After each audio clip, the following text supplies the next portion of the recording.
Hello students, मैं विनय Pratap Singh online platform पे आपके साथ हूँ। हम लोग केमिस्ट्री क्लास 9 का पढ़े थे लास्ट क्लास में, और आपको याद होगा कि हम उसमें कैरेक्टरिस्टिक प्रॉपर्टी तक पढ़ लिए थे, सॉलिड, लिक्विड और गैस। अब हम पढ़ेंगे can matter change it's state. हमने पढ़ा था कि मैटर के 3 स्टेट होते हैं, सॉलिड, लिक्विड, गैस। जे और 2 होते हैं जो हमें अभी सिलेबस में नहीं पढ़ना है। तो ये सॉलिड, लिक्विड और गैस क्या आपस में चेंज हो सकते हैं? मतलब कि सॉलिड से लिक्विड, लिक्विड से वेपर हो सकता है, पॉसिबल है। ये हमारा आज का टॉपिक है। और उस टॉपिक में एक छोटा सा टॉपिक था डिफ्यूजन। डिफ्यूजन ये होता है इंटरमिक्सिंग ऑफ 2 और मोर सब्सटेंस। जब कोई एक से ज्यादा सब्सटेंस आपस में खुद मिल जाते हैं तो हम उसको डिफ्यूजन बोलते हैं। ओके, जैसे ऑक्सीजन गैस मिल जाए कार्बन के साथ तो कार्बन डाइऑक्साइड बना लेगा, नाइट्रोजन गैस मिल जाए ऑक्सीजन गैस के साथ तो क्या बना लेगा? नाइट्रोजन डाइऑक्साइड बना लेगा। तो ये सारे डिफ्यूजन प्रोसेस के अंदर आते हैं। जो हमारा परफ्यूम होता है, जब हम स्प्रे करते हैं तो एयर में मिल जाता है, तो ये क्या होता है? डिफ्यूजन होता है। तो अभी हम आते हैं अपने इस टॉपिक पे, can matter change it's state. क्या सॉलिड से लिक्विड, लिक्विड से वेपर हो सकता है? अगर हो सकता है तो एक फेमिलियर एग्जांपल क्या हो सकता है? तो फैमिलियर एग्जाम्पल हमारे घर में होता है जो कि है आइस। आइस किस चीज का? वाटर का फॉर्म देखें, जो कि क्या होता है? H2O। ओके, आइस जब सॉलिड फॉर्म में रहता है तो हम उसको आइस बोलेंगे, जब लिक्विड फॉर्म में रहता है तो उसको वाटर बोलते हैं, और जब वेपर फॉर्म में होता है तो हम उसको क्या बोलते हैं? गैस।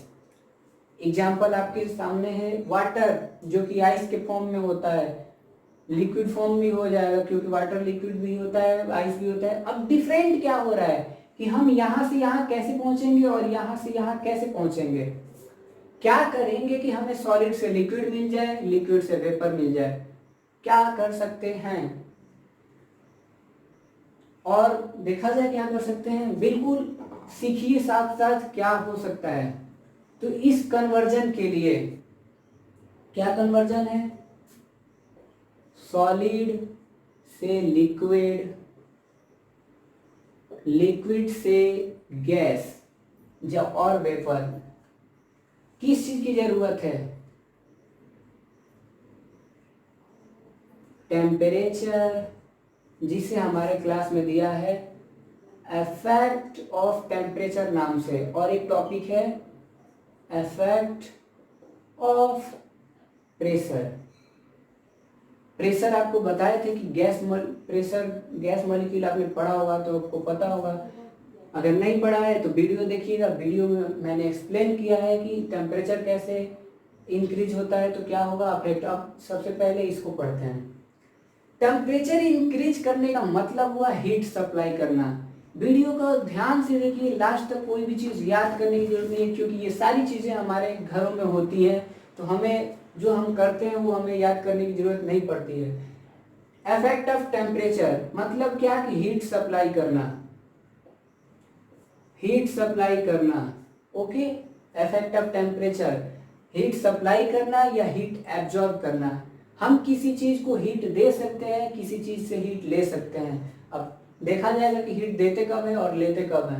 ओके, तो इफेक्ट ऑफ टेम्परेचर में हमारी जर्नी है कुछ इस प्रकार कि हमें सॉलिड से जाना है लिक्विड में। ओके, हमें सॉलिड से जाना है लिक्विड में। और अगर कैरेक्टरिस्टिक प्रॉपर्टी की बात करें तो हमें पता है कि सॉलिड में जो होता है मॉलिक्यूल बहुत क्लोज क्लोज होते हैं एक दूसरे के। होते हैं कि नहीं होते हैं? होते हैं। और लिक्विड में क्या होता है? मॉलिक्यूल थोड़े दूर होते हैं एक दूसरे के। अगर याद हो जनरल कैरेक्टरिस्टिक प्रॉपर्टी तो, यानी कि अगर इस सॉलिड से इस लिक्विड में जाना है तो ये मॉलिक्यूल को डिस्टर्ब करना पड़ेगा, कुछ करना पड़ेगा ताकि इनकी बॉन्डिंग टूट जाए। इनके बीच क्या होता था? Strong intermolecular force, strong intermolecular force होता था, इसमें वीक होता था एज कंपेयर टू सॉलिड। अब हम चाहते हैं कि ये बॉन्डिंग टूट जाए और ये लिक्विड में कन्वर्ट हो जाए, तो हम क्या करेंगे, इसको हीट सप्लाई करेंगे। हीट सप्लाई करेंगे या दूसरी लैंग्वेज में टेम्परेचर इंक्रीज करेंगे। क्या करेंगे, टेम्परेचर इंक्रीज करेंगे। और जो टेम्परेचर इंक्रीज करेंगे तो हमें पता है कि जब टेम्परेचर इंक्रीज करते हैं तो पार्टिकल्स की काइनेटिक एनर्जी बढ़ जाती है। अब जब इन पार्टिकल्स की काइनेटिक एनर्जी बढ़ जाएगी, जो कि एक फिक्स पोजीशन पे थे, ये खूब तेज वाइब्रेट करना स्टार्ट कर देंगे।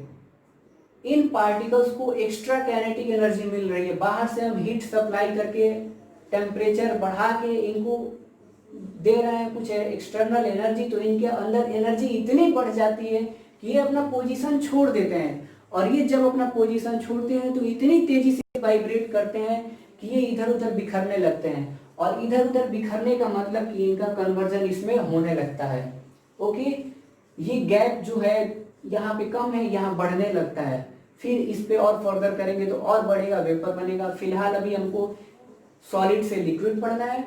अब देखिए, यहां से यहां पहुंचने में क्या क्या हो रहा है। सबसे पहले काइनेटिक एनर्जी बढ़ रही है, कब, जब हम टेम्परेचर बढ़ा रहे हैं। उसके बाद क्या होगा, हमारा फ्यूजन होगा। फ्यूजन क्या होता है कि सॉलिड से लिक्विड में कन्वर्ट होना, the process of converting solid into liquid is known as fusion. Okay, क्या कि the process of converting solid into liquid is known as fusion.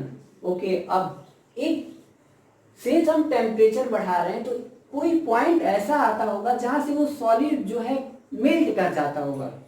क्या कि हम टेम्परेचर बढ़ा रहे हैं तो हम तो हमेशा टेम्परेचर बढ़ाएंगे नहीं ना, कोई ऐसा पॉइंट आता होगा जहां से वो सॉलिड है हमारा लिक्विड बन जाए, तो उसको हम बोलते हैं मेल्टिंग पॉइंट।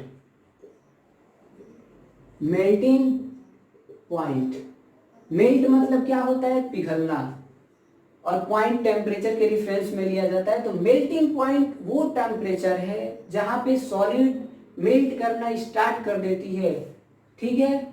और एक कंडीशन है एटमॉस्फेरिक प्रेशर पे। क्या, एट एटमॉस्फेरिक प्रेशर, यानी कि जो हमारे सराउंडिंग में जो एयर प्रेशर है उसी प्रेशर पे बात करेंगे।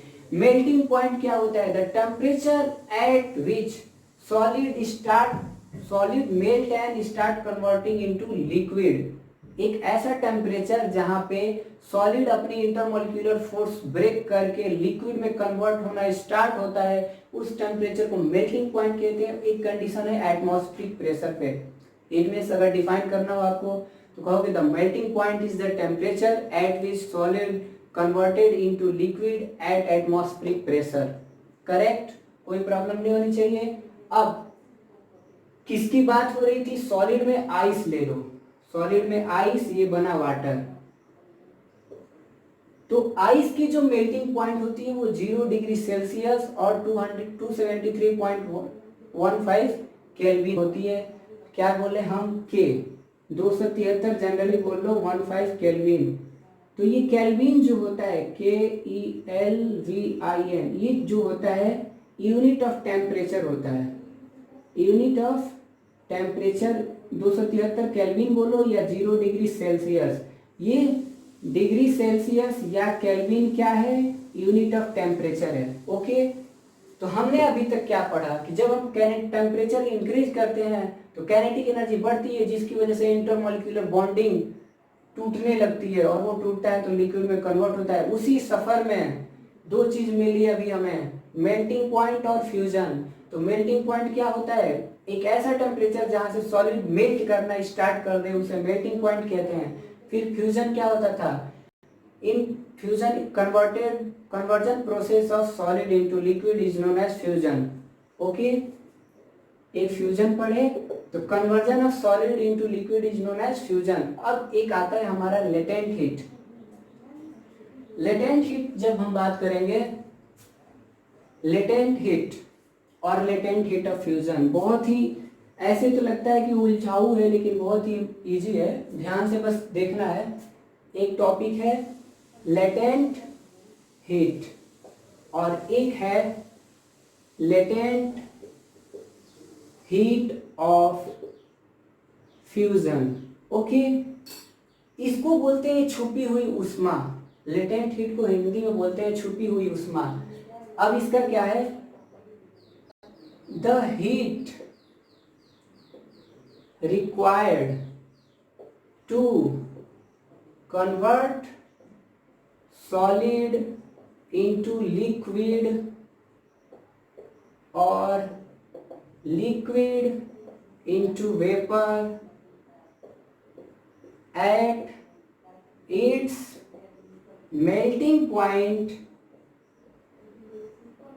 and its atmospheric pressure।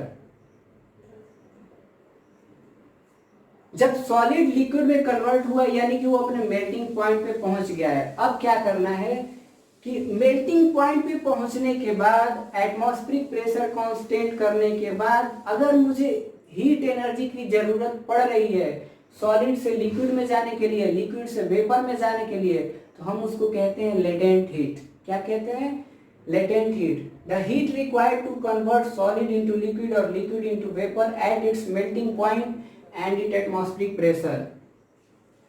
Melting point को भी पकड़ लो, एटमॉस्फेरिक प्रेशर को भी पकड़ लो, फिर भी अगर हीट एनर्जी की जरूरत पड़ती है कन्वर्जन के लिए तो उस हीट एनर्जी को हम क्या कहते हैं, latent heat. I hope clear होगा। अब लेटेंट हीट ऑफ फ्यूजन क्या होता है, इसी का थोड़ा लॉजिकल है। अब इसमें कंडीशन क्या है कि 1 kg सॉलिड लो, 1 kg सॉलिड, इस पे हीट सप्लाई करो, हीट सप्लाई करो, इट मीन्स की टेम्परेचर इंक्रीज करो। ओके, और ये कन्वर्ट होगा हमारा लिक्विड में। कंडीशन क्या है, मेल्टिंग पॉइंट और प्रेशर कांस्टेंट होना चाहिए। Condition at its melting point and atmospheric pressure. Okay, अब यहाँ पे मेल्टिंग पॉइंट और एटमॉस्फेरिक प्रेशर को होल्ड कर देना है, यानी कि लेटेंट हीट ऑफ फ्यूजन में एक चीज बस ऐड होता है, 1 kg solid. This is the special case कि यहाँ पे हम सॉलिड कितना भी ले सकते हैं, लेकिन लेटेंट हीट ऑफ फ्यूजन में 1 kg सॉलिड लेंगे और उस 1 kg सॉलिड को हमें कन्वर्ट करना है लिक्विड में। तो जितनी एनर्जी की रिक्वायरमेंट होगी 1 kg सॉलिड को कन्वर्ट करने में लिक्विड में at its melting point and atmospheric pressure is known as latent heat of fusion। Define करना होगा तो क्या कहेंगे, the heat energy required to convert 1 kg of solid into liquid at its melting point and atmospheric pressure। 1 kg solid को liquid बनाने के लिए जितनी एनर्जी की जरूरत पड़ती है हम उसको लेटेंट हीट ऑफ फ्यूजन कहते हैं, लेकिन कब, मेल्टिंग पॉइंट और एटमॉस्फेरिक प्रेशर पे। This is the condition. ये बहुत ही ध्यान से इसको समझना है क्योंकि ये थोड़ा लगता है कि कॉम्प्लिकेटेड है, बट कॉम्प्लिकेटेड है नहीं। एक बार और मैं बता देता हूँ, 1 kg सॉलिड को कन्वर्ट करना है लिक्विड में, तो उस कन्वर्जन के लिए हमें हीट एनर्जी की जरूरत पड़ेगी। उसी हीट एनर्जी को हम लेटेंट हीट ऑफ फ्यूजन कहते हैं। कंडीशन ये होता है कि वो मेल्टिंग पॉइंट पे और पहुंच चुका होना चाहिए और एटमॉस्फेरिक प्रेशर कांस्टेंट होना चाहिए। That is the latent heat of fusion. तो अभी सॉलिड से लिक्विड कन्वर्जन में हम इतना ही रखते हैं। अगर कोई डाउट आता है तो आप कमेंट सेक्शन में जाके हमसे कमेंट करके पूछ सकते हो कि सर इसमें ये डाउट है, आप क्लियर करा दीजिए, तो I will clear it further. Okay, thanks for watching.